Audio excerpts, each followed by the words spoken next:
BBC Bangla আপনাদের স্বাগত। আজ আপনাদের সাথে লন্ডন স্টুডিও থেকে আছি মানসী বড়ুয়া, আর ঢাকায় আমার সাথে থাকছেন আকবর হোসেন।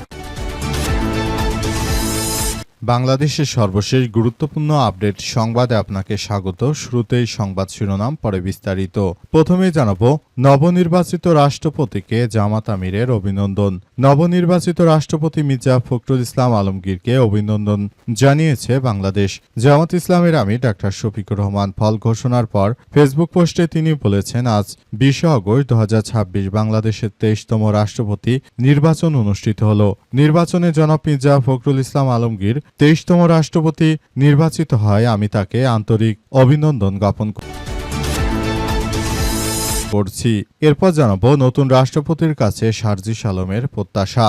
বাংলাদেশের 23তম রাষ্ট্রপতি নির্বাচনে বর্ষিয়ান রাজনীতিবিদ মির্জা ফখরুল ইসলাম আলমগীর নির্বাচিত হয়, তাকে অভিনন্দন জানিয়েছে জাতীয় নাগরিক পার্টি এনসিপির দক্ষিণাঞ্চলের মুখ্য সংগঠক শারজিস আলম। আজ ফেসবুক স্ট্যাটাসে তিনি লিখেন, বর্ষিয়ান রাজনীতিবিদ মির্জা ফখরুল ইসলাম আলমগীর রাষ্ট্রপতি নির্বাচিত হয়। জাতীয় নাগরিক পার্টি এনসিপির পক্ষ থেকে তাকে আন্তরিক অভিনন্দন জানানো হয়েছে।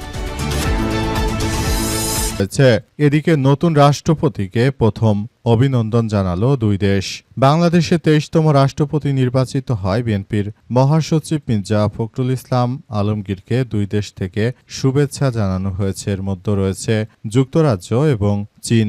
বাংলাদেশের ঘনিষ্ঠ ব্যবসায়িক পার্টনার হচ্ছে চীন। তারা সবসময় বাংলাদেশে যে সরকারি আসুক না কেন তাদের সঙ্গে মিলেমিশে সুন্দর করে কাজকর্ম করতে চায় চীন। এজন্য চীন বরাবরই বাংলাদেশকে প্রথম ভাগে প্রায়োরিটি দিয়ে থাকে। চীন মনে করে বাংলাদেশ তাদের অত্যন্ত ঘনিষ্ঠ বন্ধু। এদিকে গুলশানের 2 স্পা সেলুনে অভিযান, 29 নারীসহ গ্রেপ্তার 53।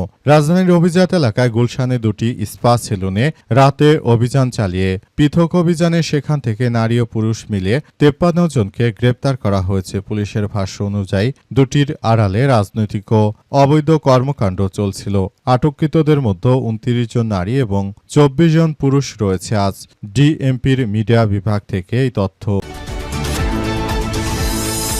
জানা গেছে। এবং সর্বশেষ জানাবো, ঘুমন্ত ফিলিস্তিনিদের পুড়িয়ে মারতে বাড়িতে আগুন দিচ্ছে ইসরায়েলিরা। অধিকৃত পশ্চিম তীরের দক্ষিণ হেব্রন এলাকায় এক ফিলিস্তিনি পরিবারের বাড়িতে আগুন দিয়েছে সশস্ত্র ইসরায়েলি বসতি স্থাপনকারীরা। হামলার সময় পরিবারের সদস্যরা ঘুমিয়েছিলেন বলে জানা গেছে। ফিলিস্তিনের গণমাধ্যমে জানা গেছে, বিভিন্ন বাড়িতে ঢুকে তারপরেই হানাদার বাহিনীরা তারা নিরীহ ফিলিস্তিনিদের বাসাবাড়িতে আগুন দিয়ে তাদেরকে হত্যা করছে।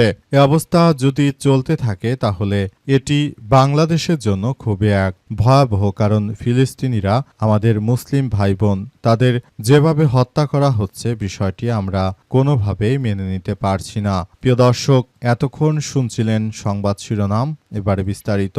তবে তার আগে বন্ধুরা অনুরোধ থাকবে, এই সংবাদটিতে একটি লাইক দিন। এই চ্যানেলে আপনি নতুন হয়ে থাকলে আমাদের সংবাদটি দেখতে দেখতে চ্যানেলটি সাবস্ক্রাইব করে রাখুন। কমেন্ট করে বন্ধুরা আপনার মূল্যবান মতামত জানিয়ে দিন আপনি বিশ্বের কোন দেশ থেকে বা বাংলাদেশের কোন স্থান থেকে আমাদের সংবাদটি দেখছেন এবং শুনছেন। আর বন্ধুরা, সংবাদটি আপনার সোশ্যাল মিডিয়া ফেসবুকে শেয়ার করে বন্ধুদেরও দেখার সুযোগ করে দিন। আজকের এই সংবাদ সম্পর্কে আপনার মূল্যবান মতামত কমেন্ট বক্সে কমেন্ট করে জানিয়ে দিন।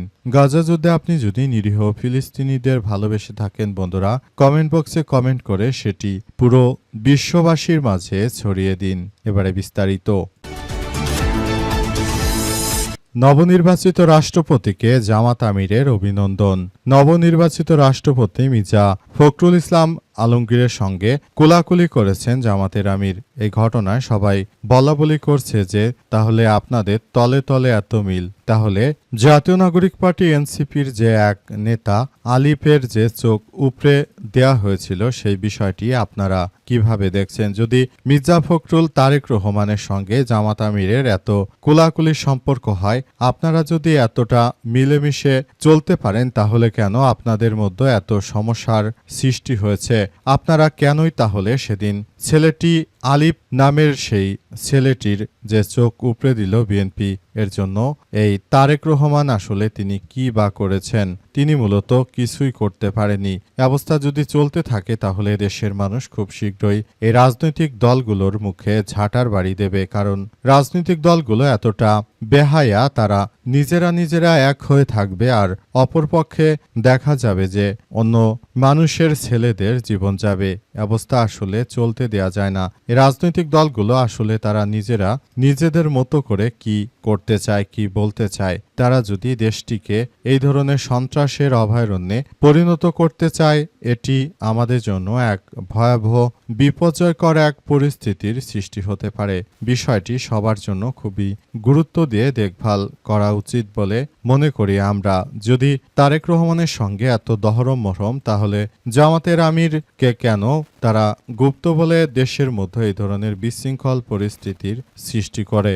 মূলত এদের উদ্দেশ্য হচ্ছে এরা সবাই মিলে আওয়ামী লীগকে প্রতিহত করবে এবং তারা নিজেরা রাষ্ট্রকে ভাগ বাটোয়ারা করে খাবে। কিন্তু দেশের মানুষ আর এই অত্যাচার সহ্য করবে না। খুব শীঘ্রই এদের বিরুদ্ধে দেশ জুড়ে আবারও আন্দোলনের ডাক আসবে অবশ্যই, কারণ তারা মূলত যে ধরনের কার্যক্রম শুরু করেছে সেটা কোনোভাবেই গ্রহণযোগ্য হতে পারে না। একটি রাষ্ট্রের অভ্যন্তরে থেকে তারা কি করে এই ধরনের ষড়যন্ত্রমূলক রাজনৈতিক পরিস্থিতির সৃষ্টি করছে? দেশটাকে তারা ধ্বংসস্তূপে পরিণত করার মধ্য দিয়ে পুরো বাংলাদেশটাকে এক ভয়াবহ বিপর্যয়কর পরিস্থিতির মধ্যে ঠেলে দিচ্ছে।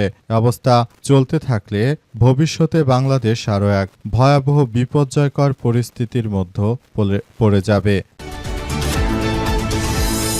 নতুন রাষ্ট্রপতির কাছে সার্জিসের প্রত্যাশা। বাংলাদেশের ২৩তম রাষ্ট্রপতি নির্বাচন আজ অনুষ্ঠিত হয়েছে। সেখানে বিএনপির মহাসচিব মির্জা ফখরুল তিনি নির্বাচিত হয়েছেন।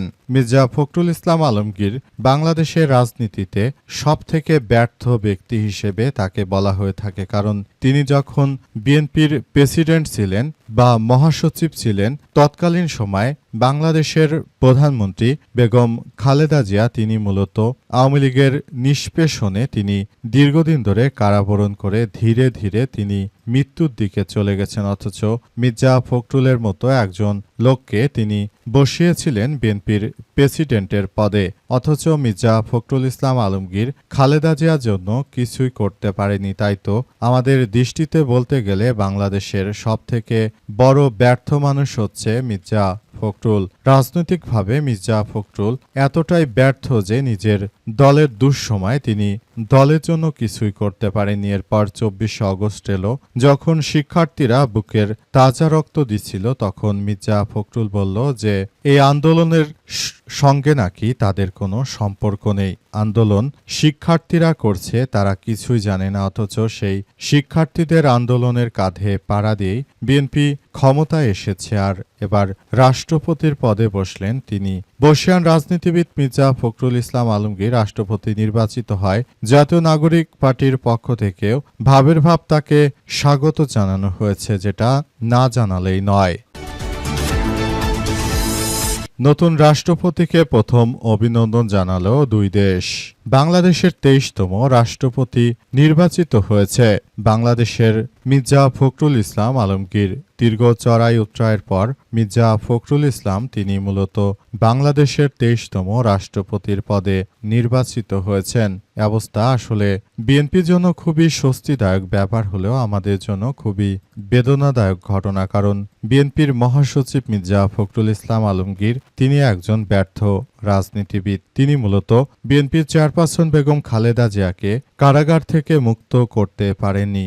বিএনপির প্রেসিডেন্ট হিসেবে আমরা মনে করি তিনি একজন ব্যর্থ ব্যক্তি, কারণ আমাদের প্রাণপ্রিয় নেত্রী বেগম খালেদা জিয়াকে তৎকালীন সময়ে মির্জা ফখরুল নেতৃত্ব দিয়ে জেলখানার বাইরে আনতে পারেননি, আর তাকে রাষ্ট্রপতি আজ নির্বাচিত করল বিএনপি। অবস্থায় আমরা বলতে চাই একটা বিষয়, সেটা হচ্ছে যে বিএনপির মহাসচিব মির্জা ফখরুল ইসলাম আলমগীর তিনি নির্বাচিত হওয়ার পর অভিনন্দন জানানো হয়েছে দুইটি রাষ্ট্র থেকে। একটি হচ্ছে ব্রিটেন বা ইংল্যান্ড থেকে, যুক্তরাজ্য থেকে জানানো হয়েছে অভিনন্দন, এবং বাংলাদেশের গুরুত্বপূর্ণ একজন পার্টনার রয়েছে, সেটা হচ্ছে চীন। চীনও অভিনন্দন জানিয়েছে বাংলাদেশের নতুন এই রাষ্ট্রপতিকে।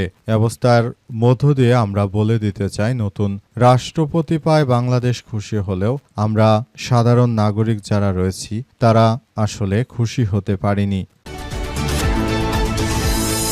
গুলশানে 2 স্পা এবং সেলুনে অভিযান, 29 নারীসহ গ্রেপ্তার 53 জন। রাজধানীর অভিজাত এলাকায় গুলশানে 2টি স্পা ও সেলুনে রাতের আধারে পুলিশের পৃথক অভিযানে সেখান থেকে নারী পুরুষ মিলিয়ে 53 জনকে গ্রেপ্তার করা হয়েছে। পুলিশের ভাষ্য, প্রতিষ্ঠান দুটির আড়ালে অনৈতিক কাজকর্ম করা হতো বলে দীর্ঘদিন ধরে পুলিশের সদস্যরা বিষয়টি জানতে পেরেছে এবং সেখানে পুলিশের সদস্যরা অভিযান চালানোর সিদ্ধান্ত গ্রহণ করে। এরপরই পুলিশের সদস্যরা উক্ত জায়গাগুলোতে অভিযান শুরু করার পরই এমন ঘটনা ঘটল। আসলে অবৈধ কার্যক্রম হচ্ছিল সেখানে বলে পুলিশের সদস্যরা আগেই তারা টের পেয়ে যায় এবং এরপরই সেখানে ব্যাপক অভিযান শুরু হয়। অভিযানের শেষ পর্যন্ত মূলত সেখানে নতুন করে এই বিষয়টি আসলে খুবই কার্যক্রম চালিয়ে যা হচ্ছিল সেগুলো সবার জন্য খুবই এক দুঃখজনক ব্যাপার হয়ে দাঁড়িয়েছে।